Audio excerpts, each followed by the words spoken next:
नमस्कार दोस्तों। आज बात करेंगे दिल्ली इलेक्शन की और उसमें जो जस्टिफाई करेंगे वो है एम्बर जैदी जी, क्योंकि इन्होंने पूरी कैंपेनिंग में पूरा साथ दिया है। पूरे 5-6 दिन मेरे हाथ नहीं आई हैं। ये पिछले वैसे तो 5 दिन से मैं बोल रहा हूँ, 10-15 दिन से नहीं आई हैं जब से दिल्ली के इलेक्शन में इन्होंने कैंपेनिंग में पार्ट लिया। अब किसको सपोर्ट किया वो बाद में देखते हैं, लेकिन क्या दिल्ली वाले इस बार ताज डालेंगे इसी धुरत के ऊपर? दोबारा से देखिए, ताज डाल दिया है हमने कि इसके ऊपर ताज डलने वाला है या नहीं डलने वाला, कौन आने वाला है, क्या होगा दिल्ली दिल वालों की, क्या दिल दोबारा से इस धुरत के ऊपर आएगा, इसके ऊपर बात करेंगे डिटेल में। एम्बर जी, जय Siya Ram and thank you for joining today. जय श्री राम, नमस्कार, बहुत-बहुत धन्यवाद सुमित जी, अपने चैनल पे आपने आमंत्रित किया। एम्बर जी, आमंत्रित तो करना बनता ही था। मैं तो बहुत दिनों से वेट कर रहा था कि आपको पकड़ा जाए कि भाई दिल्ली में आपने क्या रंग लाए हैं, क्या हुआ है, क्या ग्राउंड रियलिटी है, क्योंकि मैं पागल हो गया हूँ। जितने मैं एग्जिट पोल्स देख रहा हूँ, कोई बोलता है बीजेपी 60, कोई बोलता है आम आदमी पार्टी 60, भाई कोई बोलता है राहुल गांधी 60। अब इसका सच्चाई क्या है, कौन कितने लेके आएगा, कुछ तो बताइए। देखिए सुमित जी, सच्चाई ये है कि अभी पिछले अगर हम लगभग 20-25 दिन की भी बात करें, तब तक जो चुनावी लड़ाई थी, वो बहुत सारे लोगों को आशंका थी कि कौन जीतेगा, कौन जीतेगा? सबको लग रहा था कि क्लीन विक्ट्री होने वाली है आपकी। लेकिन जैसे-जैसे चुनाव नज़दीक आते गए ग्राउंड पे क्लैरिटी बनती गई और सबसे बड़ी बात ये है कि कांग्रेस इस पूरे चुनाव में कहीं पे भी नज़र नहीं आई। जिस तरह की वो लोकसभा चुनाव में अब भी कांग्रेस का कोई अस्तित्व नहीं उभर कर आ पाया। वैसे ही दिल्ली में तो दिल्ली जिस तरह से हमने देखा है कि कई उन्होंने कार्यकाल किए, शीला दीक्षित के रहे और जिस तरह से ज़मीन खोई है अब तक कांग्रेस ज़मीन तलाशने की कोशिश में भी नहीं रही। दूर-दूर तक पूरे चुनाव में कहीं नज़र नहीं आई है और ऑल्दो हमें ये लग रहा था कि चुनाव नज़दीक आते-आते एक त्रिकोणीय मुकाबला नज़र आएगा, लेकिन वो भी नहीं बन पाया। सीधे लड़ाई आम आदमी और बीजेपी के बीच पूरे इस चुनाव में रही है क्लियरली और हमने ग्राउंड पर काम किया है, कैंपेनिंग की है, लोगों से बातचीत की है। हमने डोर टू डोर कैंपेनिंग की, सभाएँ की, बहुत सारा काम किया और पूरे दिल्ली भर में घूमे। लोगों से बातचीत करके समझ में आया कि लोगों को बदलाव चाहिए क्योंकि हमने देखा है कि अरविंद केजरीवाल ने जिस तरह से प्रचार-प्रसार की राजनीति की, एक स्कीम निकाली और उस स्कीम का फ़ायदा लोगों तक नहीं पहुँचा, इनफैक्ट फ़ायदा पहुँचाने की कोशिश की ही नहीं है। उस पे काम ही नहीं हुआ, सिर्फ़ अनाउंसमेंट होता है और उसका प्रचार होता है। तो इससे लोग परेशान हैं और ख़ास तौर से वो वर्ग जो कहा ये जाता था कि ये अरविंद केजरीवाल का फिक्स्ड वोट बैंक है, जिसमें झुग्गी-झोपड़ी में रहने वाले लोग हैं, ऑटो चालक हैं। ऑटो चालकों की बात सुनिए तो वो कहते हैं कि इन्होंने कहा था कि एक एसोसिएशन बनाएँगे, ये होगा, वो होगा। कोई काम जो वादा अरविंद केजरीवाल ने किया था, उस पे खरे नहीं उतरे हैं। लोगों को घर देने का वादा किया था, जो लोग झुग्गी-झोपड़ी में रहते हैं। हम लोग ऐसे इलाकों में गए जहाँ पर लोग बहुत बुरी अवस्था में रहते हैं, जहाँ पर जीवन की आप कल्पना नहीं कर सकते। वहाँ पर लोग दिल्ली में, जो देश की राजधानी है, वहाँ पर रह रहे हैं और शिकायत यही है लोगों की कि केजरीवाल ने हमसे वादा किया था कि घर देंगे, लेकिन हमने पेपर भी जमा किए, घर नहीं मिल रहे हैं। तो लोगों की जो शिकायतें हैं लोग अरविंद केजरीवाल के झूठों को बर्दाश्त करते-करते साढ़े 11 साल तक उन्होंने ये झूठ बर्दाश्त किए। अब वो दिल्ली में लोगों को बदलाव चाहिए और वो जो एग्ज़िट पोल्स हैं, उससे भी क्लियर नज़र आ रहा है। हम लोग तो ग्राउंड पे थे और लोगों को ये लगेगा कि आप अगर मोदी को सपोर्ट करते हैं, तो आप शायद एक आपका एक बायस्ड ओपिनियन हो सकता है। लेकिन एग्ज़िट पोल्स में भी वो नतीजे नज़र आ गए। बहुत सारे लोग कह रहे थे कि आप क्योंकि बीजेपी को सपोर्ट करते हैं, तो आपको इसलिए लग रहा है कि बीजेपी जीतने वाली है। लेकिन अब एग्ज़िट पोल्स में भी वो क्लियर नज़र आ रहा है। बहुत सारे लोग कह रहे हैं कि 60 के आस-पास आएगी, लेकिन मुझे लगता है मैं स्टार्टिंग से जब से चुनावी माहौल इतना ज़्यादा गरमाया भी नहीं था, तब से मुझे ऐसा ल मेरा मानना ये है कि 40-45 के आस-पास तो बहुत आसानी से बीजेपी कर जाएगी और कोई ताज्जुब नहीं है कि 60 भी पहुँच सकती है। क्योंकि लोग बहुत परेशान हैं झूठों से और दिल्ली में सबसे एक बेसिक सी बात होती है सुमित जी कि हर एक नागरिक का अधिकार होता है कि कम से कम उसको साफ पानी और साफ हवा मिले।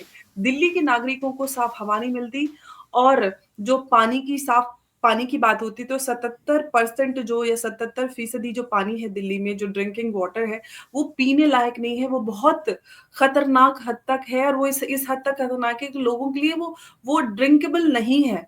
तो दिल्ली के लोग ऐसी अवस्था में जी रहे हैं जिनके पास साफ पानी और साफ हवा अवेलेबल नहीं है और ये ज़िम्मेदारी सरकार की होती है, स्टेट की होती है कि वो लोगों को बेसिक चीज़ें मुहैया कराए और सरकार असफल रही है इस चीज़ को पूरा करने में और जो आडंबर और प्रचार-प्रसार रहा, उस सब में व्यस्त रही।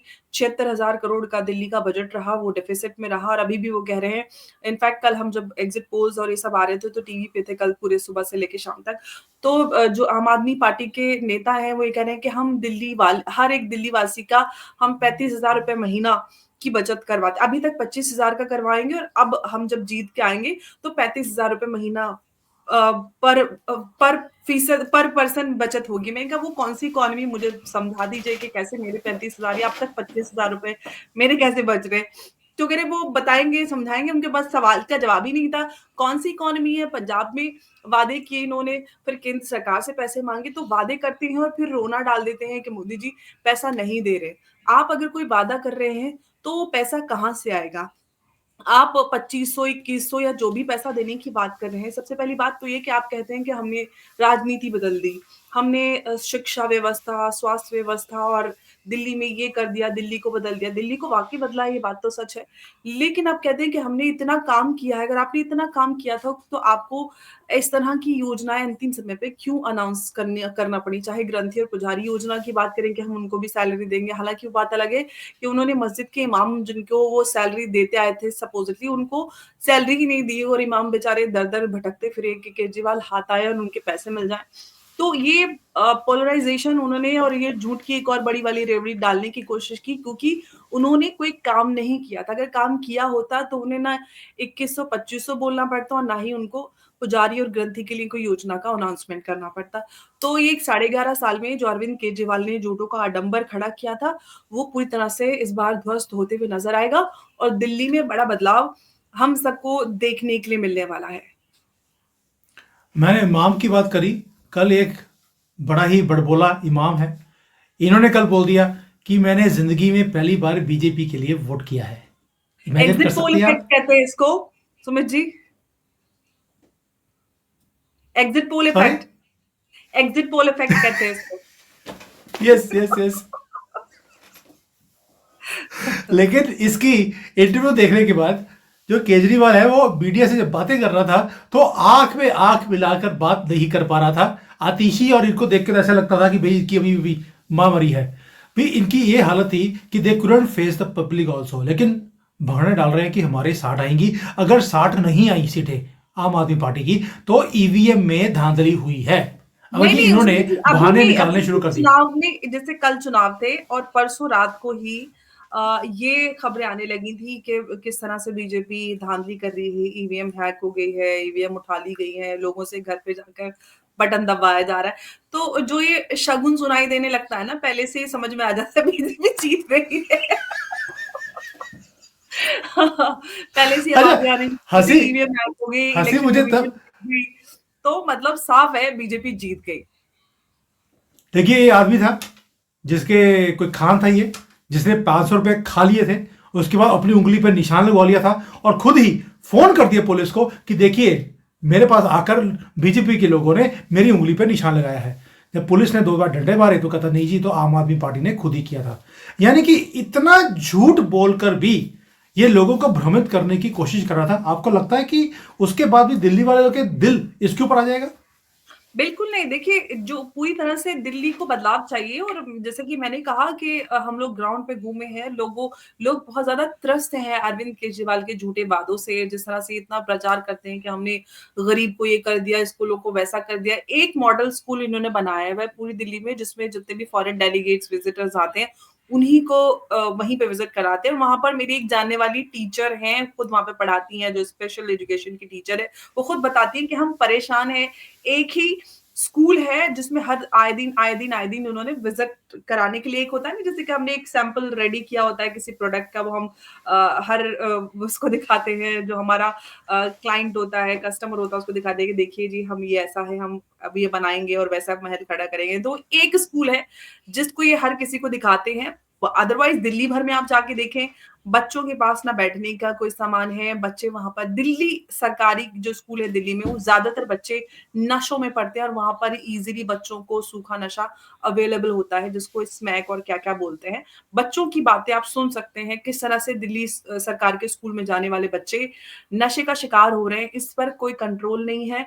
एक बच्चे का वायरल वीडियो आपने देखा भी होगा, जिसमें वो बोल रहा है कि केजरीवाल खुद वहाँ पर स्मैक बेचते हैं बच्चों को। तो आप कहते हैं कि आपने गरीब के बच्चे का जीवन बदल दिया, लेकिन छोटे मासूम बच्चों को नशा अवेलेबल है, उस पे कोई सुनवाई नहीं है, काम नहीं है। पानी और हवा का तो आप छोड़िए, लेकिन अब बच्चों को ज़हर परोस रहे हैं, जो बच्चे हमारा भविष्य हैं और ये हमारे लिए सबसे बड़ा आज के डेट में सुमित जी सबसे बड़ा चैलेंज है जो हमारे युवा हैं, जो अभी स्कूल में हैं, जो 12th क्लास के अंदर हैं, ये हमारे लिए आने वाले समय में बहुत बड़ा एसेट साबित हो सकते हैं या हम उनको एक लायबिलिटी में कन्वर्ट करें। किस तरह से हमें उनको दिशा देनी है, ये हमारी ज़िम्मेदारी है। लेकिन सरकारें, ख़ास तौर से जो हमारी राजधानी है दिल्ली, वहाँ पर जहाँ पे आप कह रहे हैं कि जो सरकारी स्कूल हैं, वो वर्ल्ड क्लास हो गए हैं और वहाँ पर बड़े-बड़े नेता और सबके बच्चे पढ़ रहे हैं, तो वहाँ पर ये स्थिति है कि टीचर्स का आप सबको पता है कि भारत में सरकारी टीचर्स का माइंडसेट क्या होता है। वही अपने घर के काम और वहीं पे वो अपने सारे झगड़े फ़साद लेकर आ स्वेटर जाते हैं बुन और रही है। एग्ज़ैक्टली स्वेटर बुनना और वो सारी चीज़ें चिप्स बनाना और जवे तोड़ना, ये सारी चीज़ें काम स्कूलों में होते हैं। तो सरकारी स्कूलों में ये सारे काम होते हैं, आए हैं लेकिन दिल्ली में उतना नहीं है। लेकिन सबसे बड़ी बात ये है कि अ, अगेन जैसा कि प्राइवेट स्कूल्स में हमें एक मैनेजमेंट और एडमिनिस्ट्रेशन नज़र आता है, वैसा तो बिल्कुल नहीं है।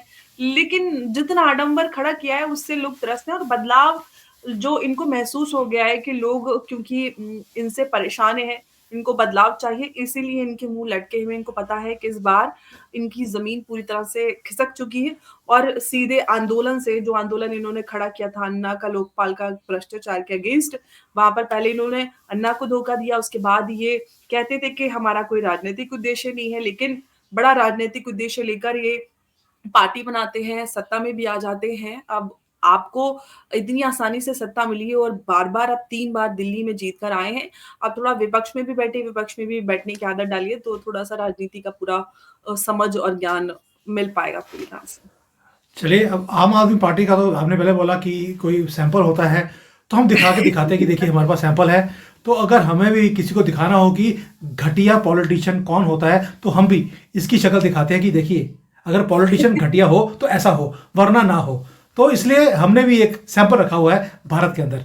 अब आते हैं इसके ऊपर कि आम आदमी पार्टी का तो समझ आ गया, बीजेपी की तरफ जो है उनका रुख क्या है, उनको क्या लगता है कि क्या फीलिंग है पूरे कैंप के अंदर, और सीएम कौन बनने वाला है भाई। देखिए, सीएम की दावेदारी में कई सारे चेहरे हैं, ये बड़ा सवाल है। प्रवेश साहिब सिंह वर्मा की भी बात चल रही है और कोई कहता है कि स्मृति स्मृति ईरानी है। अब पता नहीं कौन हो सकता है कोई बंसुरी स्वराज भी तो हो सकती है, वो भी तो लाइन में है। वो होने के लिए आप क्योंकि उन्होंने विधायकी का इलेक्शन नहीं लड़ा है, वो बहुत ज़रूरी है। एक सीएम बनने के लिए ज़रूरी है कि आप असेंबली इलेक्शन लड़ें, वो एमपी हैं। तो मुझे नहीं लगता कि वो इस रेस में फ़िलहाल हैं, हालाँकि वो एक बहुत काबिल हैं, उनमें एक काबिल चेहरा है। लेकिन फ़िलहाल मुझे नहीं लगता कि क्योंकि अगर टेक्निकल उस पे बात करें तो वो इस रेस में नहीं होंगी लेकिन और कई सारे चेहरों की बात चल रही है और हो सकता है कोई सरप्राइज़ एलिमेंट ही हो क्योंकि बीजेपी में अक्सर कुछ ऐसे चेहरे आके सामने आ जाते हैं, उनको लाया जाता है जिनके बारे में आपने सोचा भी नहीं होता और जिनके बारे में लोग जानते भी नहीं हैं। तो हो सकता है कि एम्बर कोई जैदी। एक नहीं भाई मैंने तो इलेक्शन ही नहीं लड़ा है, तो मैं कैसे सीएम बन जाऊँगी? मैं सीधे प्रधानमंत्री बनूँगी, मैं आपको बता देती हूँ। ओहो हाँ, और वसीर ने भारत की बोला भी था पहली एक बार। मुस्लिम प्रधानमंत्री मैं बनूँगी। और वसीर ने आप ही का नाम लिया था, मुझे याद आ गया अभी। लेकिन नुपुर शर्मा भी तो हो सकती है कि नहीं, वो रेस पे है कहीं भी। अभी चुनाव ही नहीं लड़ा है तो कैसे वो सीएम बन जाएँगे?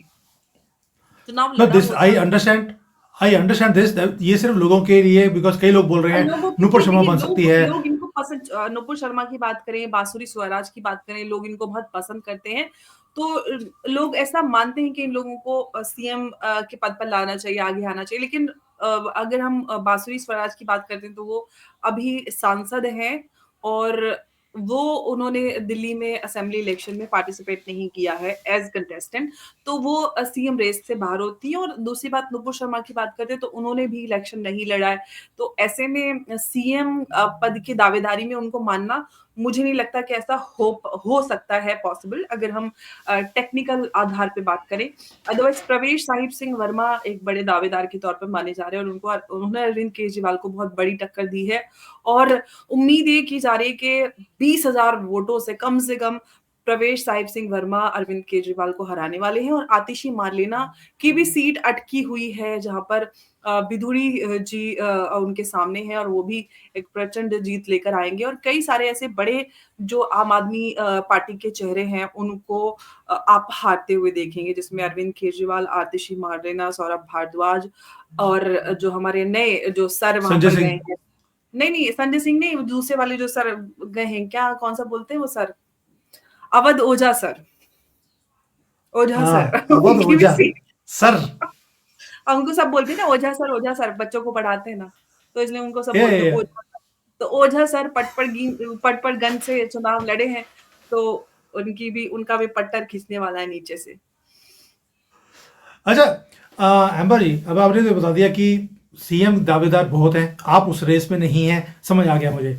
लेकिन एज फार एज आम आदमी इज कंसर्न्ड, जी। आम आदमी पार्टी ने अभी जैसे उन्होंने एक और बोलना शुरू कर दिया कि संजय सिंह को पकड़ लिया है। दिल्ली की सरकार इतनी ज्यादा डरी हुई है कि उन्होंने संजय सिंह को जेल कर दी है, यानी कि थाने में बिठाया हुआ है, क्योंकि वो ये नहीं बताते कि इन्होंने हरकतें कौन सी करी हैं। लोगों को यह भी समझना चाहिए कि किस तरह से गुंडागर्दी का राज किया है आम आदमी पार्टी ने। यह भी समझाइए लोगों को कि what has Sanjay Singh done, कि पकड़ के थाने में लेके जाना पड़ा। एब्सोल्युटली, देखिए सुमित जी, बहुत ही अच्छा आपने सवाल किया है। इस पे हम लोग बड़ी बात करते हैं जब भी कोई पॉलिटिकल चर्चा होती है टीवी वगैरह पे। सबसे बड़ी बात ये है कि अरविंद केजरीवाल जिस तरह से लोगों को बेवकूफ बनाते हैं। अब देखिए, उनके आधा दर्जन की कैबिनेट मंत्रियों की बात करें तो सब तिहाड़ में रहे।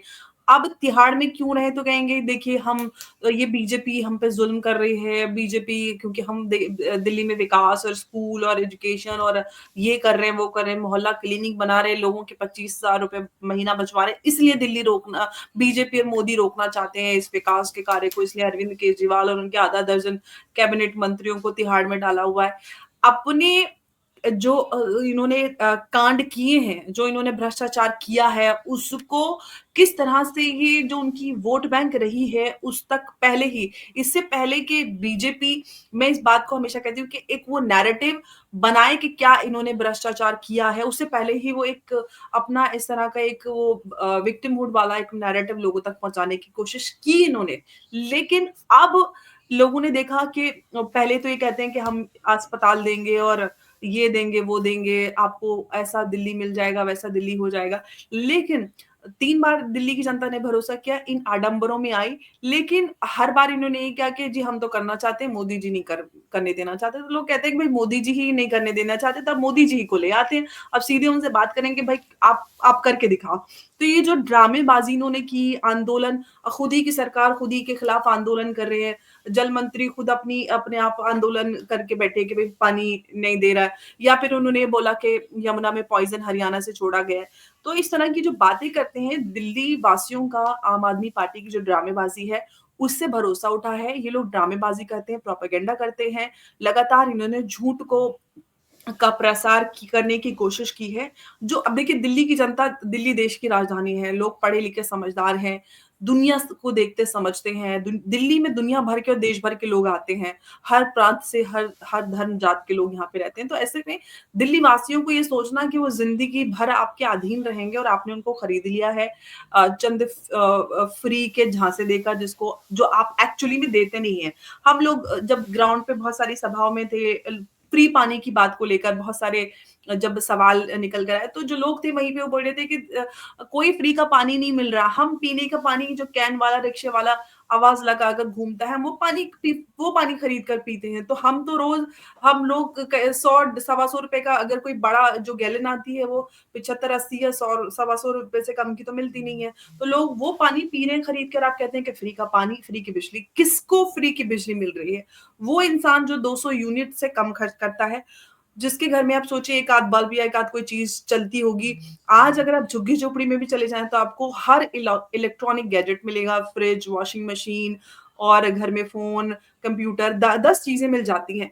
तो ऐसे में 200 यूनिट कौन इस्तेमाल कर पा रहा है? ये सारी चीज़ें जो इन्होंने प्रोपेगेंडा किया है, ये सारी चीज़ें खुल गई हैं और दिल्ली की जनता भली-भाँति अब समझ चुकी। पहले तो इस इंप्रेशन में थे कि जी बड़े अच्छे हैं और भ्रष्टाचार के खिलाफ आंदोलन लेकर आए हैं, वो भरोसा किया, लेकिन जिस तरह से इनकी कलई खुली है, अब भरोसा पूरी तरह से दिल्ली की जनता का टूट चुका है और अब उनको प्रधानमंत्री मोदी का जो की जो गारंटी है उस पे भरोसा है और वो गारंटी अगर प्रधानमंत्री मोदी कोई बात करते हैं, कोई वादा करते हैं जो उन्होंने करके भी दिखाया तो उस पे लोग भरोसा करते हैं और वो इस चुनाव में आपको देखने के लिए ज़रूर मिलेगा क्योंकि दिल्ली को लेकर ये हमेशा कहते थे कि अब बीजेपी ज़रा यहाँ पर आकर दिखाए तो अब वो भी होते हुए देखेंगे। अमर जी, आखिरी क्वेश्चन, आपको जी। लगता है कि ये शीश महल जो है इसके हाथ से जा रहा है, तो इसको तो बड़ा घर चाहिए, तो इससे भी बड़ा घर जो है ये वहां पे जाएगा अभी इसके बाद तिहाड़? बिल्कुल, बड़ा-सा घर है ही वहीं पे इनकी बुकिंग ऑलरेडी हुई हुई है। बड़े वाले एकदम बड़ा वाला जो महल है दिल्ली का सबसे बड़ा शीश महल, वहीं पे जाएँगे वो। शीश महल से भी बड़ा वो रंग महल कहें उसमें जाने वाले हैं अब ये रंग महल में। शीश महल से सीधे रंग महल में। चलिए, तो यानी कि केजरीवाल की जो जर्नी है वो शीश महल से रंग महल में, तिहाड़ जिसको बोलते हैं, उस पे जाने वाली है। वैसे भी इन्होंने बोल वहाँ पे लगता है उसका नाम चेंज कर देना चाहिए, तिहाड़ की बजाय लिखना चाहिए आम आदमी पार्टी जेल। तो क्योंकि सारे इनकी पार्टी के लोग वहीं पे जाने वाले हैं। मैंने सुना है कि आतिशी के ऊपर भी जो केसेस हैं उसकी भी सुनवाई अभी शुरू हो गई है और वो भी बचने वाली नहीं है। वैसे भी उनके एक आदमी पकड़ा गया 5 लाख रुपए बांटता हुआ, आतिशी का बड़ा ही क्लोज आदमी था। चुनाव से 1 रात पहले वो रात को पकड़ा गया 5 लाख बाँटते हुए सीएम ऑफिस के जो कर्मचारी थे वो और पॉइज़न वाली बात को लेकर यमुना में जो इन्होंने बोला था अरविंद केजरीवाल ने उसको लेकर भी एफआईआर दर्ज हो चुकी है। तो जवाब माँगा था और एफआईआर दर्ज हो गई। इतना बड़ा झूठ आप सीएम पद पर रहे व्यक्ति की तरफ से अगर आप सुनते हैं, तो बहुत ही गैर ज़िम्मेदाराना बयान है। लोगों को भड़काने की इन्होंने अथक कोशिश की आम आदमी पार्टी ने, लेकिन वो हो नहीं पाया, वो पोलराइज़ कर नहीं पाए अपने झूठ पे क्योंकि वो ये ना गडरिया कहता था भेड़िया आया। तो एक दिन भेड़िया आ जाता है और लोग आते ही नहीं बचाने के लिए, तो वही हो गया इनके साथ। भेड़िया ले गया इस नहीं, बार। मुझे तो लगता है भेड़िया आया करते रहे और केजरीवाल आ गया। तो वही से इसलिए इसलिए इसने जो दिल्ली की हालत करी है वो हम सबके सामने है। But ji, Ambar ji, I really want to thank you for your service to the nation कि आपने थैंक यू। दिल्ली को बचाने के लिए जो मुहिम शुरू करी, जो आपने कैंपेनिंग करी है ताकि ये धुरत बाहर निकल जाए। और जयशंकर जी ने अभी रिसेंटली बोला भी था, मुझे शर्म आती है दुनिया में जाकर जब मैं बताता हूँ कि दिल्ली में हम रहते हैं जहाँ पर ना साफ पानी है, ना हवा है, टूटी सड़कें हैं। क्या इमेज हम दे रहे हैं दुनिया को, और ये सारा कुछ केजरीवाल की देन है। बल्कि इसको देखने में लगता है कि जो कांग्रेस की जो गवर्नमेंट थी वो बहुत ही अच्छी थी दिल्ली के अंदर, इसको देखने के बाद। पर देखते हैं दिल्ली वाले किसको चूज करते हैं। Thank you so much. जय हिंद। जय हिंद, जय भारत।